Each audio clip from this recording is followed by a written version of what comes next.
Hi friends, tasty and Emmy chicken curry చూద్దామా? రెడీగా ఉండండి అందరూ. ముందుగా పొయ్యి వెలిగించుకొని మంచిగా పెద్ద గిన్నె పెట్టుకోవాలి. పెట్టుకున్న తర్వాత ఆయిల్ వేసి ఆయిల్ కాగేదాకా ఉంచుకొని ఆనియన్స్ వేసుకోవాలి. ఇప్పుడు మొత్తం అన్ని ఆనియన్స్ వేసారు కదా, మంచిగా కలపాలి. కలిపిన తర్వాత సాల్ట్ వేయాలి. సాల్ట్ వేసిన తర్వాత మంచిగా కలుపుతూ ఉండాలి. ఇది 6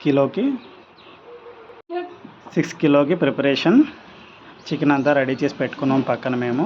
సో మంచిగా ఆనియన్స్ అన్నీ బ్రౌన్ కలర్ వచ్చేదాకా వేపుకున్నాక అప్పుడు చికెన్ వేద్దాం. ఆనియన్స్ మంచిగా బ్రౌన్ కలర్లో కనిపిస్తున్నాయి. సో బాగా వేగాయి కాబట్టి ఇప్పుడు మంచిగా చికెన్ కడిగి పెట్టుకున్న చికెన్ని వేసుకుందాం. వేసుకొని స్లోగా కలుపుకుందాం. కాసేపు చికెన్ కలిపిన తర్వాత మగ్గ పెట్టుకున్నాక కారం వేసుకుందాం. కారం వేసాక ధనియాల పొడి కూడా కొంచెం వేద్దాం. వేసిన తర్వాత మంచిగా కలిపి కాసేపు మగ్గనిద్దాం.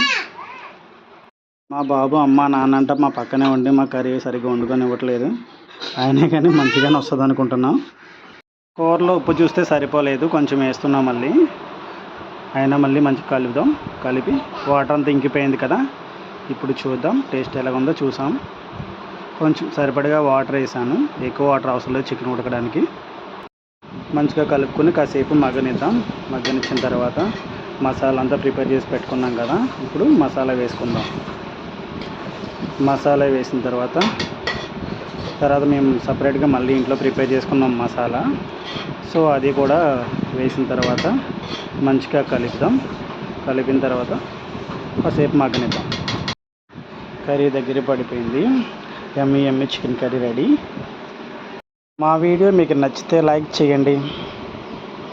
మరిన్ని వీడియో కోసం సబ్స్క్రైబ్ చేయండి. Thank you for watching.